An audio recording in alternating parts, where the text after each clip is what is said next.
ఈరోజు కొంతమంది ప్రముఖుల గురించి తెలుసుకుందాం.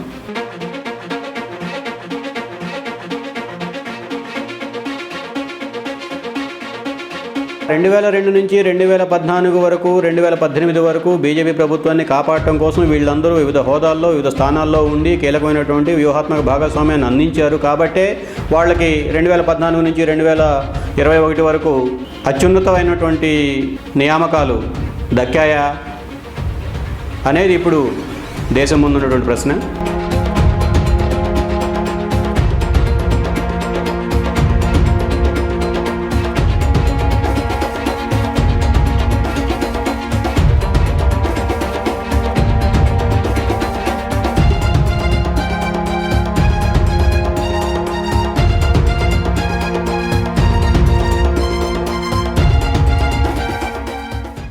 కేంద్ర ప్రభుత్వం ఈ మధ్యకాలంలో అంటే 2014 తర్వాత అధికారానికి వచ్చిన మోడీ గారి ప్రభుత్వం, అమిత్ షా గారి నాయకత్వంలో కొన్ని నియామకాలు చేసింది. సహజంగా కేంద్ర ప్రభుత్వం ఐఏఎస్ ఆఫీసర్లని, ఐపీఎస్ ఆఫీసర్లని, అట్లా వివిధ రంగాల్లో ఉన్నటువంటి నిపుణుల్ని సంబంధించిన పోస్టులలో నియమించడం కొత్త ఏం కాదు. కానీ ఇప్పుడు మనం చెప్పుకోబోయే పేర్ల గురించి ప్రత్యేకంగా ఎందుకు ప్రస్తావించుకోవాల్సి వస్తుంది, అది చివరిలో మాట్లాడుకుందాం. ముందు ఆ పేర్లు ఏమిటో ముందు తెలుసుకుందాం. ఎస్వి రాజు గారు, ఆయన సీనియర్ అడ్వకేట్. ఈ మధ్యనే additional solicitor general of India అంటే సుప్రీంకోర్టులో కేంద్ర ప్రభుత్వానికి ప్రాతినిధ్యం వహించే ఒక న్యాయాధికారిగా నియమించబడ్డాడు. జీసీ ముమ్ము, ఆయన 1985 గుజరాత్ క్యాడర్కి సంబంధించినటువంటి ఐఏఎస్ ఆఫీసర్. ఆయన తాజాగా chief auditor general of India అంటే కేంద్ర ప్రభుత్వం పెడుతున్నటువంటి ఖర్చులు, వస్తున్నటువంటి ఆదాయం, పెట్టే ఖర్చులు, జమా లెక్కలు, దాంట్లో ఉన్నటువంటి దుర్వినియోగాలు ఏమైనా ఉంటే వీటన్నిటినీ మదింపు వేసే అధికారి. ఆ బాధ్యతల్లోకి జీసీ ముమ్ము గారు నియామకమయ్యారు. ఆర్ఎస్ భదౌరియా, ఆయన ఇండియన్ ఎయిర్ ఫోర్స్లో ఉన్నత స్థాయి అధికారి. తాజాగా ఇండియన్ ఎయిర్ ఫోర్స్ చీఫ్ మార్షల్గా అంటే అత్యున్నతమైనటువంటి head of the Indian Air force కింద అపాయింట్ అయ్యారు. సార్ సదాశివన్ గారు సుప్రీంకోర్టు చీఫ్ జస్టిస్గా పనిచేశారు. ఆయన కేరళ గవర్నర్గా నియామకమయ్యారు. ఉదయ్ లలిత్ గారు, ఆయన ఒకప్పుడు సుప్రీంకోర్టులో సీనియర్ అడ్వకేట్. ఆయన కూడా సుప్రీంకోర్టు జడ్జిగా అపాయింట్ అయ్యారు. వైసీ మోడీ, ఆయన కూడా ఐపీఎస్, ఐఏఎస్, యూపీఎస్సీ ర్యాంకుకు సంబంధించినటువంటి అధికారి. ఈ మధ్యనే నేషనల్ ఇన్వెస్టిగేషన్ అథారిటీ ఎన్ఐఏ ఈ మధ్య చాలా కేసులు పెడుతున్నారు కదా, మోడీ గారిని చంపడం కోసం భీమా కోరేగాంలో ప్లాన్ జరిగిందని చెప్పి వాళ్ళ మీద ఒక కేసు, అట్లాగే ఢిల్లీలో జరిగినటువంటి ఘర్షణలు లేదంటే మత కలహాలు, ఆ నేపథ్యంలో జరిగినటువంటి ఆందోళనలు, ఉద్యమాలు, వీటి మీద ఒక కేసు, అట్లాగే పౌరసత్వ సవరణ చట్టానికి వ్యతిరేకంగా జరిగినటువంటి ఉద్యమం, ఆ ఉద్యమంలో వ్యూహరచన చేసినటువంటి వాళ్ళు, ఉద్యమానికి మార్గదర్శకులుగా ఉన్నటువంటి వాళ్ళు, ఉద్యమాన్ని నిర్మించినటువంటి వాళ్ళు, వాళ్ళపైన ఒక కేసు. ఈ రకంగా ఈ మధ్య నేషనల్ ఇన్వెస్టిగేషన్ అథారిటీ కేసులు, దేశద్రోహం కేసులన్నీ కూడా నేషనల్ ఇన్వెస్టిగేషన్ అథారిటీ దర్యాప్తు చేస్తుంది. దానికి నూతన అధిపతిగా వైసీ మోడీ గారు అపాయింట్ అయ్యారు. అట్లాగే అక్షయ్ మెహతా, ఆయన గుజరాత్లో జడ్జిగా ఉన్నారు. పదవి విరమణ అనంతరం నానావతి కమిషన్, అప్పట్లో 2002 గుజరాత్ మనకు తెలిసిందే, గోద్రా అనంతర పరిణామాలు, నరమేధం అని చెప్పి ప్రపంచ చరిత్రలో రికార్డుకి ఎక్కినటువంటి సంఘటన. దాని మీద విచారణ కోసం, దర్యాప్తు కోసం, అంటే వాస్తవాలు తెలియడానికి నానావతి కమిషన్ని అపాయింట్ చేస్తారు. ఆ నానావతి కమిషన్లో ఈయన సభ్యుడిగా నియమించబడతాడు. అంటే వాజ్పేయి గారి చివరి హయాంలో, అంటే 2004 ముందు. రాకేష్ అస్థానా చాలా అద్భుతమైనటువంటి మనిషి, మనందరికీ తెలిసిన పేరు. అద్భుతమైనటువంటి మనిషి అని అంటే ఎందుకంటున్నానంటే, ఈయన సెంట్రల్ బ్యూరో ఆఫ్ ఇన్వెస్టిగేషన్ దేశంలో జరుగుతున్నటువంటి అత్యంత ప్రతిష్టాత్మకమైనటువంటి అవినీతి సంబంధించిన కేసులు కానీ, ఉగ్రవాదానికి సంబంధించిన కేసులు కానీ, సీమాంతర ఉగ్రవాదానికి సంబంధించిన కేసులు అన్నింటినీ కూడా దర్యాప్తు చేసే సంస్థ. ఆ సంస్థలో ఆలోక్ శర్మ గారు డైరెక్టర్గా ఉన్నప్పుడు ఆయనకు వ్యతిరేకంగా ఈయన కేసులు వేసి ఆయన్ని నానా యాగీ చేసి ఆఖరికి అర్ధరాత్రి సిబిఐ ఆఫీస్ మీదనే రైడ్ చేసి చాలా సెన్సేషనల్ ఇన్సిడెంట్స్ జరిగాయి 2 సంవత్సరాల క్రితం. ఆయన్ని ఇప్పుడు అతనే రాకేష్ అస్థానా గారు ఇప్పుడు సెంట్రల్ బ్యూరో ఆఫ్ ఇన్వెస్టిగేషన్ సిబిఐకి డైరెక్టర్. ఈ ప్రముఖుల జాబితా అంతటితో ఆగిపోలా.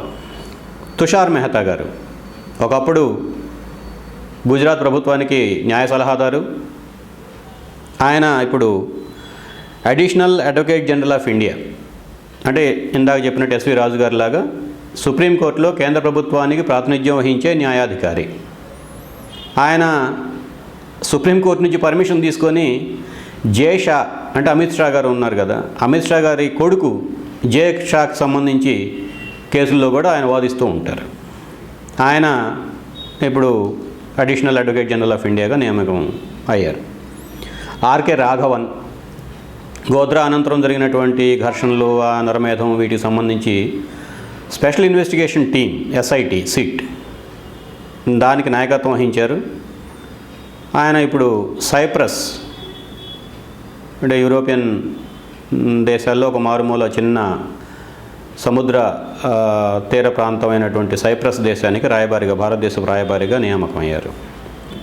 డీజే పాండ్యన్ ఒకప్పుడు గుజరాత్ పెట్రోకెమికల్స్ లిమిటెడ్ దానికి అత్యున్నత స్థానంలో అధికారిగా పనిచేశారు, డైరెక్టర్గా పనిచేశారు. ఆ తర్వాత కాలంలో దాన్ని దివాళా తీయించి ఓఎన్జీసీ చేత కొనిపించి ఓఎన్జీసీలో మెర్జ్ చేశారు, అది వేరే విషయం.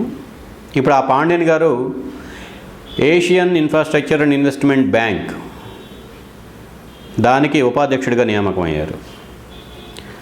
సో రంజన్ గగోయ్ గారు తాజాగా పార్లమెంట్లో జరిగినటువంటి పోయిన 2 వారాల క్రితం జరిగినటువంటి పార్లమెంట్ సమావేశాల్లో టీఎంసీ ఎంపీ మహువా మైత్రా విమర్శలకు కూడా గురయ్యారు. రంజన్ గగోయ్ గారు ఆయన సుప్రీంకోర్టు చీఫ్ జస్టిస్గా పనిచేసి పదవీ విరమణ చేసిన తర్వాత ఒక 1-2 నెలల గ్యాప్లోనే రాజ్యసభకి నామినేట్ అయ్యారు. ఇది కొద్దిమంది ప్రముఖుల వివరాలు. మీరు అడగవచ్చు, ఈ నియామకాలకి ఇప్పుడు మనం ఏం చెప్పబోతున్నామో దానికి సంబంధం ఏంటి అని చెప్పి. ఈ పేర్లన్నీ ఎందుకు చదివామంటే, రాకేష్ అస్థానా గారు గుజరాత్ నరమేధం కేసులు దర్యాప్తు చేసి బీజేపీ ప్రభుత్వానికి క్లీన్ చిట్ ఇచ్చారు. పాండ్యన్ గారు బీజేపీ హయాంలో గుజరాత్ పెట్రోలియం కార్పొరేషన్ కంపెనీకి నాయకత్వం వహించి దాన్ని దివాళా తీయించి ఓఎన్జీసీలో విలీనం చేయడంలో కీలకమైనటువంటి పాత్ర పోషించారు. ఆర్కే రాఘవన్ గారు ఆయన 2002 దర్యాప్తుకు సంబంధించి మోడీ ప్రభుత్వాన్ని తప్పేం లేదు అని చెప్పి ఆయన కూడా క్లీన్ చిట్ ఇచ్చాడు.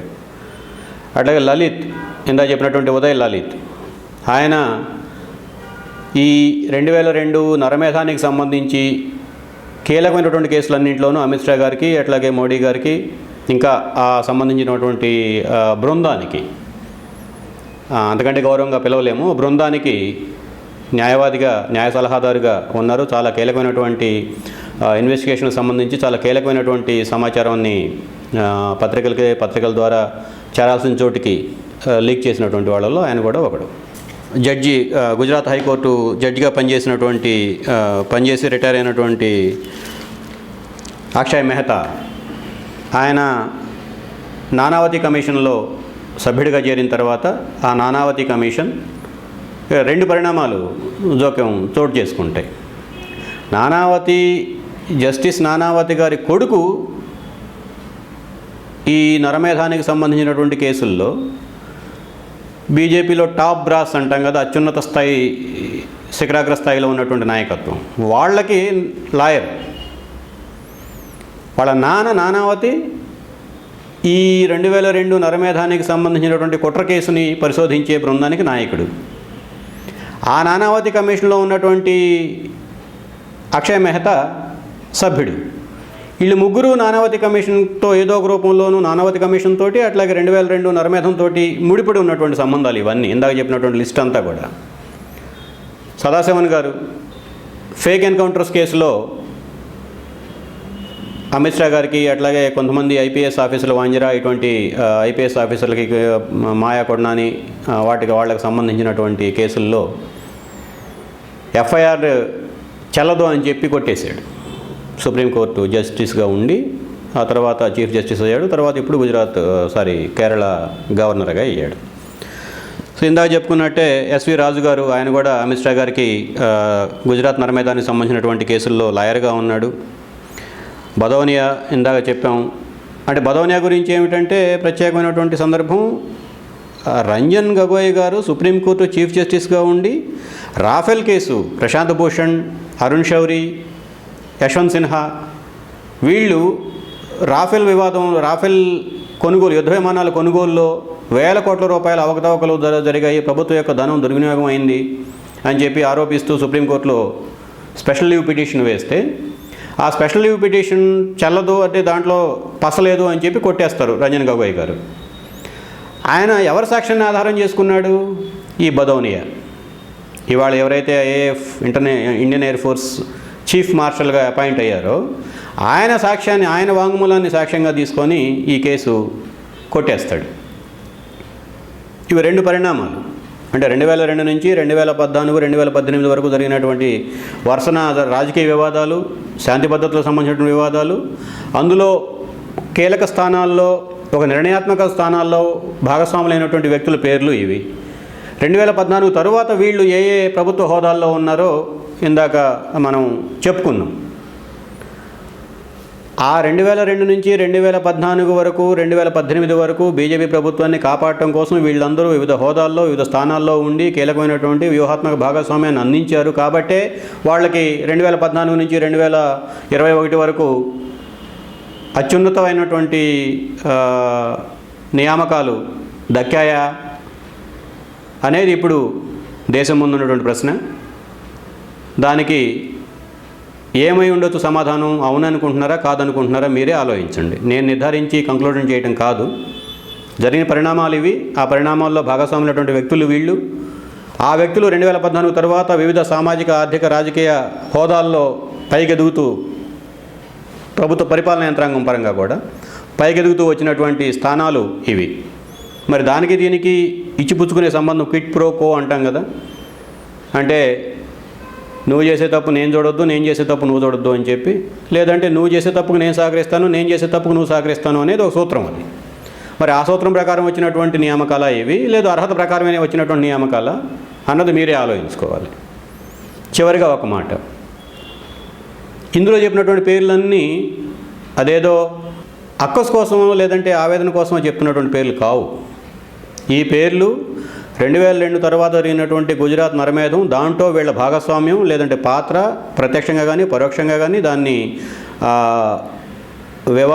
ఒక నరమేధాన్ని సంబంధించినటువంటి కేసుల్ని కప్పిపెట్టడంలో కానీ, ప్రభుత్వంలో ఉన్నటువంటి కీలక పాత్రధారుల్ని బయటేయటంలో కానీ, బెయిలౌట్ చేయటంలో కానీ వీళ్ళు పోషించినటువంటి పాత్ర గురించి మనం అర్థం చేసుకోవాలంటే ఆసక్తి కలిగినటువంటి వాళ్ళు 2 పుస్తకాలు చదవండి.